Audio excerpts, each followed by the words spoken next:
Assalamualaikum dan salam sejahtera. Bersama saya Najib Arif dan ini cerita. Cerita kami bawakan setiap cerita di sebalik berita dan usaha mengumpul bahan berita oleh warga kerja Esra Awani, iaitu hari ini hari yang amat bermakna dalam lipatan sejarah Malaysia, di mana hari ini kita menyaksikan pertabalan Yang di-Pertuan Agong Baharu ke bawah duli Yang Maha Mulia Sri Paduka Baginda Yang di-Pertuan Agong ke-16 Al-Sultan Abdullah Riayatuddin Al-Mustafa Billah Shah Ibni Almarhum Sultan Haji Ahmad Shah Al-Mustain Billah Shah. Dan kami di Esra Awani sejak seminggu lepas lagi sudah menyiarkan laporan berkaitan dengan istiadat pertabalan, dan juga antara yang paling utama adalah temu bola eksklusif bersama Yang di-Pertuan Agong yang akan disiarkan pada malam ini, sebelah malam nanti. Dan juga saya bersama dengan rakan-rakan saya yang membuat liputan ini semua. Sebelah saya adalah Rizal Zulkifli, membawa sahabat baginda, sahabat Yang di-Pertuan Agong sendiri, Cynthia Eng dan juga Ashok Ismail, diperkenan menghadap baginda untuk temu bola eksklusif bersama dengan Esra Awani. Okey, saya nak pergi kepada Rizal dahulu. Rizal bertemu dan juga menemu rakan baik kepada Yang di-Pertuan Agong sendiri. Mungkin boleh ceritakan apakah butirannya, apa yang dikongsikan, sebab saya kira apabila bercakap tentang Yang di-Pertuan Agong, sisi kepribadian baginda yang kita ingin ketahui, apa yang diceritakan oleh saya mendapat tugasan tersebut pada tengah malam 11.55 11.50 tengah malam daripada Ashok Ismail. Itu seperti kebiasaan dia Esra Awani. Dan saya berkatakan macam mahukah Tengku Zafrul bercakap berkenaan dengan persahabatan beliau dengan baginda Sri Paduka Baginda di Pertuan Agong, kerana kita tahu tokoh korporat ni selalunya agak tidak mahu berkongsikan sisi peribadi mereka. Jadi saya sedikit takut di situ, saya sedikit gementar di situ apabila saya bertemu dengan Tengku Zafrul pada hari Jumaat sekitar pukul 6 petang. Tengku Zafrul sedikit lewat ke temu bola tersebut.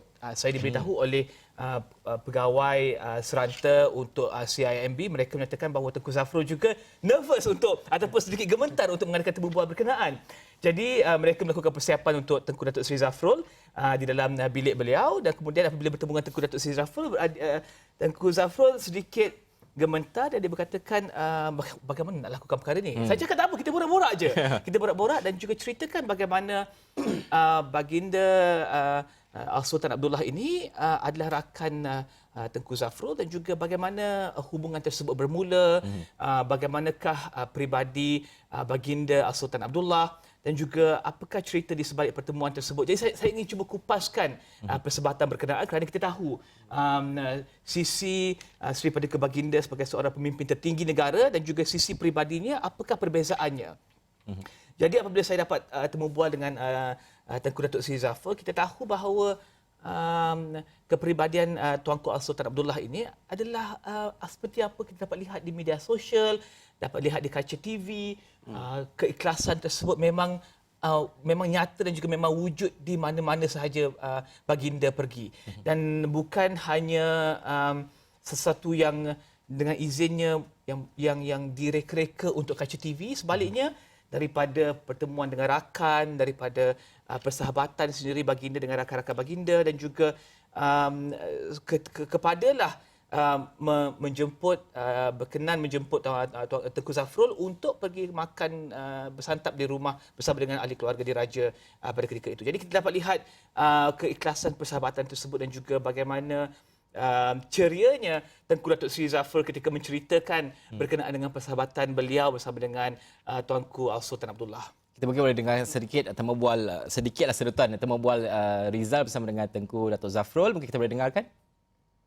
Menangi Champions League. Baru menang. Baru menang tahun ini Champions League mengalahkan.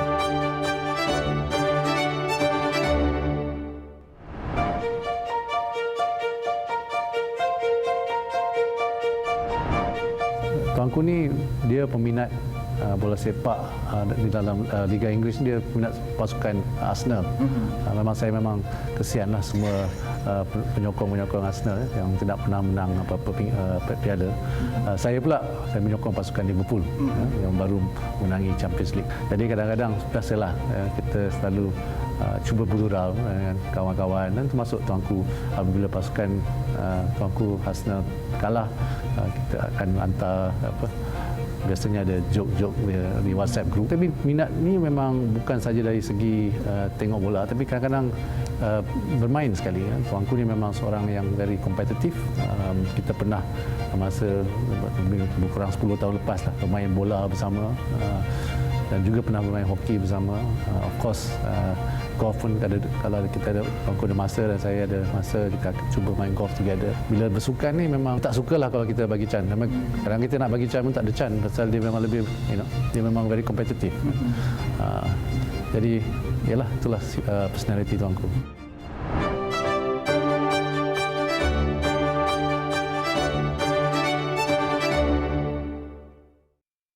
Okey, Rizal, biasa Tengku Datuk Zafrul ni kalau saya sendiri secara peribadi kalau berjumpa adalah di Simon. Maknanya kalau Simon business ekonomi itu topiknya memang serius, cara percakapan serius, butir topik segala perbincangan itu memang serius. Tapi kali ini Rizal bertemu Tengku Datuk Zafrul untuk satu topik mendapatkan pandangan beliau, pengalaman beliau sebenarnya secara peribadi selaku sahabat baginda. Mungkin bagaimana kekok tidak perbualan ataupun temu bual tersebut, bagaimana untuk memulakan temu bual. Saya ingat apa yang Tengku Datuk Seri Zafrul katakan pada awal perbincangan tersebut adalah saya kalau cakap pasal corporate, benda perkara corporate, perniagaan semua saya baguslah. Tapi ni saya gementar sikit. Saya pun tak mahu cakap pada Tengku Datuk Seri Zafrul, saya pun gementar juga ketika itu. Jadi kita cuba untuk mengawal keadaan dan cuba untuk sebab ada senarai soalan yang telah saya sediakan dan juga saya kongsikan bersama Tengku Datuk Seri Zafrul untuk mengurangkan rasa gementar dan juga gemuruh beliau, dan juga kita go through ataupun kita lalukan satu soalan dan juga saya tertarik dengan cerita berkenaan dengan ikan patin, bagaimana Tengku Datuk Seri Zafrul ingin ke Kuantan jika tidak silap saya untuk makan ikan patin, namun mereka singgah sebentar untuk bertemu dengan Tuanku As-Sultan Abdullah. Kemudian Tuanku As-Sultan Abdullah menyatakan bahawa Tuanku Raja Pemaisuri Agong akan menyediakan santapan dan juga mereka dijemput untuk santap bersama dengan keluarga diraja.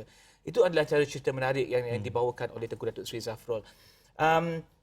Jadi saya dapat lihat sisi berbeza untuk seorang tokoh korporat berceritakan tentang sahabat beliau, dan juga seperti biasa kalau kita bercakap tentang sahabat kita, kita ada that glow on our face. Macam kita bangga, itu sahabat kita sangat gembira ada sahabat yang baik begitu. Jadi Tengku Datuk Seri Zafrul juga menceritakan bagaimana untuk membuat keputusan dalam kerjayanya, dia juga berhubungan dengan Tuanku As-Sultan Abdullah untuk mendapatkan pendapat baginda berkenaan dengan sesuatu perkara, dan ini adalah antara intipati daripada temu bual tersebut.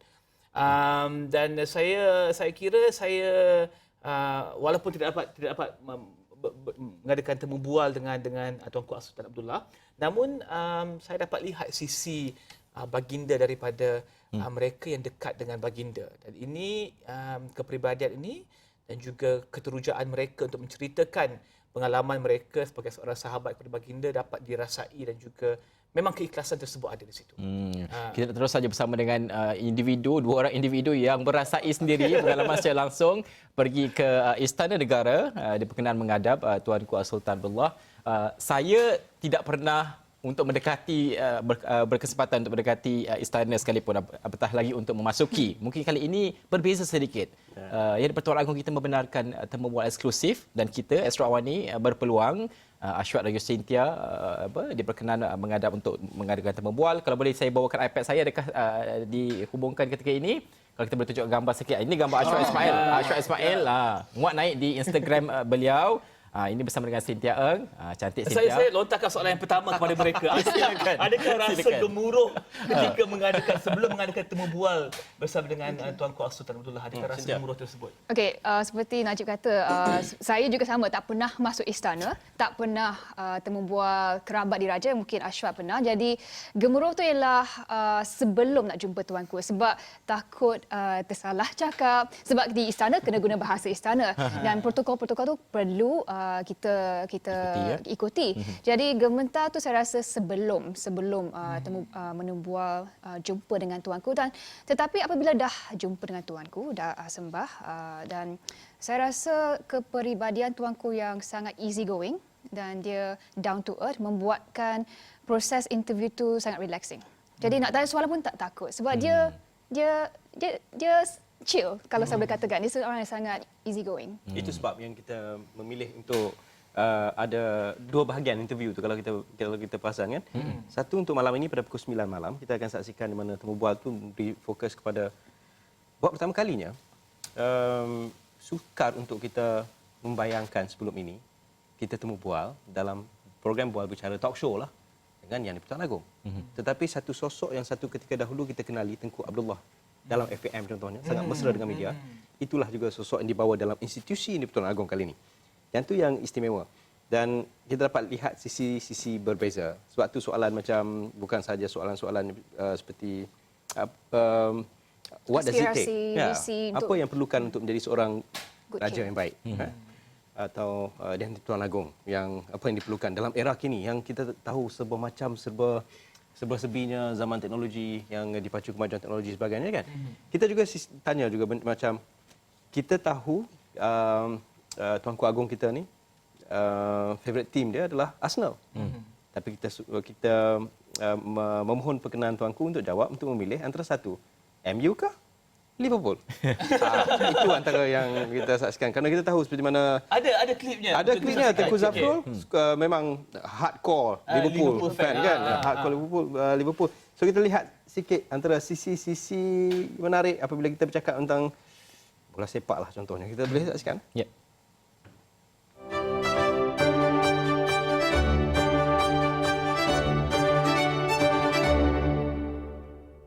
Manchester United atau Liverpool?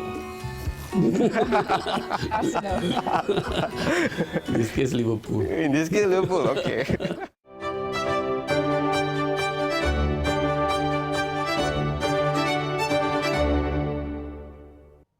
Okey, semuanya itu ada di laman web kami extraordinary.com dan juga temu bualnya pada malam ini jam 9 malam. Kita akan berhenti seketika. Saya akan bersama dengan rakan setugas akan berbincang lagi sebab Ashwat ini bukan kali pertama menemu bual Kali pertama lah juga menemu bual yang di Pertuan Agong. dia di Pertuan Agong tapi Kerabat Diraja pernah? Ya, kita bercakap. ya Kabinet Diraja dan juga pertabalan hutan Surat Mini dan sebagainya. Saya nak bertanya tentang mungkin adalah yang off recordnya perbualan dan sebagainya. Itu yang kita nak tahu, perkara-perkara yang kita tidak nampak di kaca TV dan sebagainya. Semuanya selepas ini.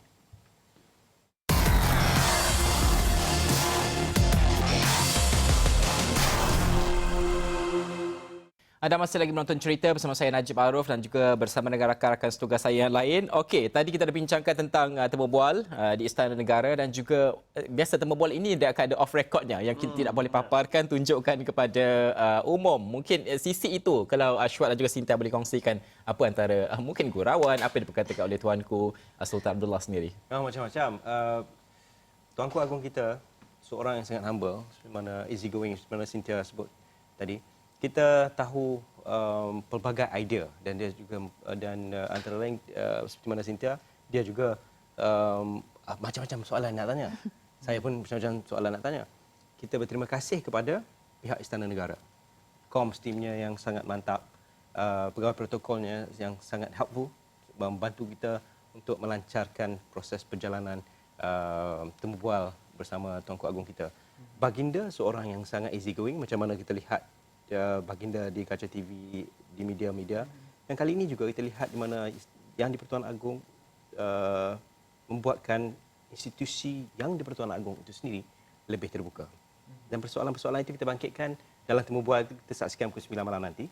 Di mana jika kita perhatikan antara macam gambar ni apabila baginda dah sampai dan mencemarduli dan duduk bersama dengan kami berdua dan terus kita nak tengok soalan ke kita just go on dan tuanku sangat easy going untuk menjawab segala persoalan. Kita juga ada tunjuk apa macam mana sahabat-sahabat baginda.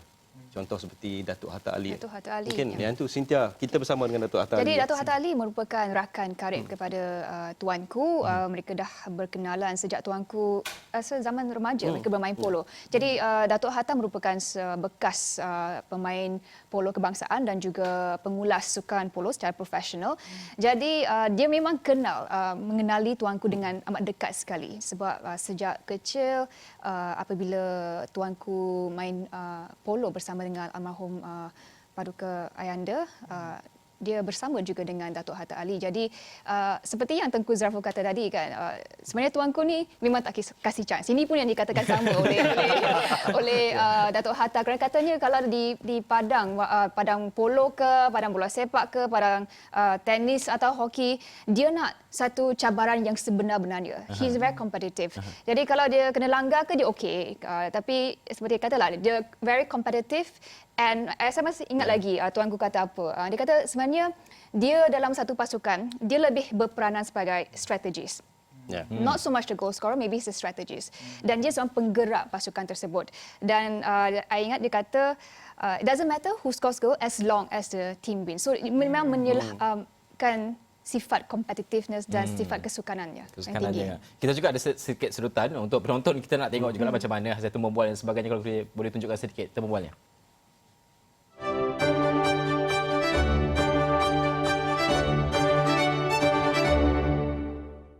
Tuanku sebagai pemain polo, kata sahabat tuanku, tuanku jarang skor gol, tetapi lebih berperanan, lebih bertindak sebagai mastermind, arkitek serangan, more to a strategist. Adakah tuanku melihat diri tuanku macam tu? Ya, Datuk Hatta kita ada memberitahu. He is a very, very good polo player. He plays in the position of like centre half, if you talk about football, and he reads the game well. He's not a selfish player. He sees when there's an open place to go. He will place the ball there, and he gallops. He will not score the ball. He will pass it to his number one man.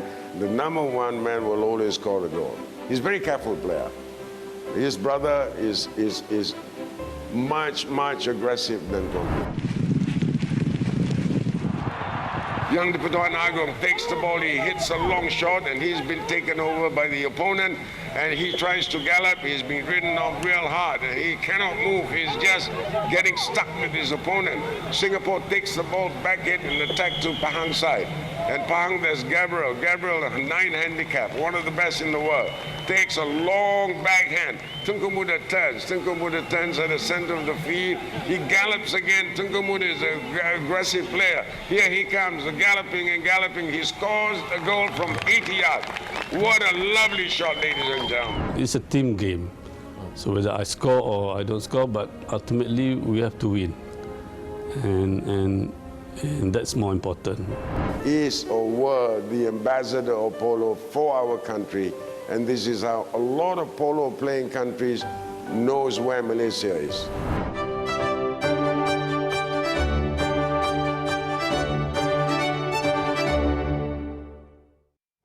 Itu antara temu bual serta temu bual yang dilakukan oleh Cynthia dan juga Ashwat Ismail sendiri. Kita saja create that commentary. Kita cipta semula commentary seperti mana zaman Datuk Hatta buat commentary di padang polo sendiri ketika mana baginda Tuanku Agong kita sedang bermain polo. Very competitive, mastermind, strategist kan. Dia mencipta sebagai arkitek, sebagai seorang arkitek serangan. Jadi apa yang kita buat pada waktu ketika kita ada solid 1 jam bersama Tuanku. Kita pohon perkenan Tuanku untuk melihat video tersebut.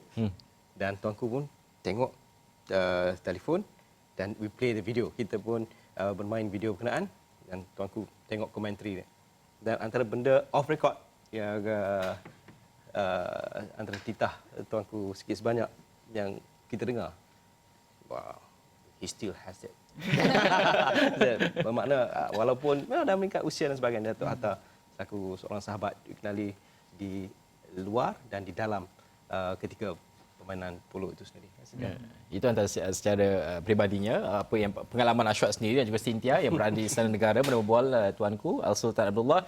Okey, kalau saya selaku wartawan, selama ini kalau pergi ke majlis-majlis yang dihadiri oleh Yang di-Pertuan Agong maupun Sultan, jarang ataupun hampir tidak pernah kita melihat temu bual itu dilakukan terhadap Sultan ataupun Yang di-Pertuan Agong sendiri. Tapi kali ini berbeza. Dalam setiap majlis yang dihadiri oleh baginda Al-Sultan sendiri akan ada temu bual yang dibenarkan. Kalau kita istilah media tu jolok, kita boleh jolok. Biasanya orang biasa yang kita lakukan. Tapi kali ini Yang di-Pertuan Agong bermakna menunjukkan betapa dekatnya baginda sendiri dengan media dan sebagainya. Mungkin pengalaman sendiri, bagaimana melihat kepada peranan Yang di-Pertuan Agong Sultan Abdullah ini kali ini membawa sisi yang berbeza dalam jawatan yang tertinggi di Malaysia ini, Mika Ashwat sendiri. Okey, kita perhatikan semula buat dalam tahun ini sejak 3 bulan 4 bulan lepas buat pertama kalinya Istana Negara ada Instagram account. Apa maknanya? Maknanya itu menonjolkan keterbukaan. Apabila ia menonjolkan keterbukaan, seperti mana saya katakan tadi, satu sosok pernah kita kenali sebagai Tengku Abdullah dalam FM yang rapat dengan media. Media mampu mengkritik dan baginda Tuanku menerimanya dengan hati yang terbuka, besar jiwanya dan berdialog dengan terutamanya wartawan-wartawan sukan yang sangat kritikal. Ini salah satu contoh. Tetapi kali ini sosok berkenaan dibawa dalam institusi yang di-Pertuan Agong. Dan keterbukaan itulah yang kita raikan ketika ini. Ya. Mungkin kita lihat selalunya ada tanggapan yang kata macam di sebalik pagar istana itu eksklusif, kan? Ya, sebenarnya tidak. Sebenarnya ialah bila ada Instagram account ni, kita pun boleh stalk tuanku buat apa. Dan Saya kira ketika insiden beberapa tahun lepas banjir di Pahang, Tuanku Raja Permaisuri Agong, Tuanku Hajah Azizah Aminah Maimunah Iskandaria juga sebelum ini mempunyai beberapa akaun Instagram dan juga Twitter, dan ini mendekatkan skala aktiviti mencemaduli tuanku bersama dengan rakyat, dan juga saya kira tuanku juga melihat kepada komen-komen yang diberikan, dan rakyat sangat gembira dengan kehadiran tuanku mencemaduli ke kawasan-kawasan tersebut ketika berusir banjir. Jadi mungkin tuanku berdua melihat kepada ini sebagai cue bahawa mereka boleh berada di laman media sosial, dan juga mereka boleh berinteraksi dengan rakyat, dan juga rakyat menerimanya dengan positif. Saya rasa daripada situ mungkin dibina sedikit demi sedikit keterbukaan tersebut, sehinggalah apabila sampai ke Istana Negara beberapa hari sebelum pertabalan sendiri, Tuanku Hajah Azizah juga berkenan memberikan temu bual dan juga titah kepada wartawan-wartawan, dan juga jika kita dapat lihat temu bual tersebut, ia adalah temu bual yang sangat peribadi, menyentuh daripada proses peribadi seperti IVF kepada hubungan antara Tuanku Hajah Azizah Maimunah bersama dengan Tuanku Sultan Abdullah. Jadi kita dapat lihat ke rapatnya hubungan tersebut, dan rakyat juga dapat dengan izinnya identify kepada apa yang tuanku berdua lalui sebagai pasangan suami isteri dan juga sebagai seorang ibu, dan rakyat suka dengan apa yang mereka lihat. Dan jika anda lihat komen-komen dalam muka ataupun Facebook tersebut, anda dapat lihat orang daripada pelbagai latar belakang memberikan komen yang sangat positif. Jadi ini menceriakan dan juga dengan izinnya memudahkan lagi institusi Sri Paduka Baginda di Pertuan Agong yang selama ini mungkin dilihat sebagai satu institusi yang mungkin sedikit eksklusif dan juga sedikit jauh daripada mereka. Saya rasa sebenarnya keterbukaan yang wujud pada kedua-dua tuanku dan juga Raja Permaisuri Agong, saya rasa ada sekaitan dengan upbringing diorang. Ketika kita menemu bual tuanku, kita tanyakan sebenarnya kehidupan di istana bagaimana. Kerana kita bukan sahaja nak tahu kehidupan, tapi nak bawakan sisi dia sebagai seorang ayah, seorang datuk, seorang atlet, seorang anak Pahang. Jadi apabila tuanku bercakap mengenai kehidupannya di istana, tuanku kata sebenarnya masa zaman kecil dia seperti budak-budak kampung. Dia naik basikal, dia main bola sepak tanpa pakai kasut. Kata kat sekolah pun tak ada bodyguard. Jadi secara spontannya, saya rasa upbringing dia membantu tuanku untuk dekat dengan rakyat. Dan dengan wujudnya social media sekarang, pendekatan tu lebih senang. Tak perlu berada in your face. There is a lot of other avenues, dan saya rasa kedua-dua tuanku dan Raja Permaisuri memang sangat hebat dalam pendekatan melalui medium tersebut. Itu yang kita pakai sebagai promo tu. I was, put it this way, I'm a kampung boy. I was from Pahang, I'm a kampung boy. Soalan susulan daripada kami ialah main bola tak pakai kasut tuanku. Itu yang tuanku antara lain bertitah. Kalau dapat kasut waktu tu satu benda yang sangat istimewa, sangat besar nilainya. Itulah antara perkara-perkara atau antara barang titah yang kita akan dengar dalam temu bual 9 malam nanti. Itu yang akan kita siarkan pada 9 malam nanti. Terima kasih rakan-rakan setugas saya, Ashraf Ismail, Cynthia Eng dan juga Rizal Zulkafli. Hari ini hari bermakna, dan juga kami di Sarawak ini telah membawakan setiap berawal pagi lagi, dan malam ini temu bual eksklusifnya Cynthia Eng dan juga Ashraf Ismail akan disiarkan jam 9 malam, dan juga pastinya akan ada di astro1.com. Sekian saja cerita, saya Najib Arif. Assalamualaikum dan salam hormat.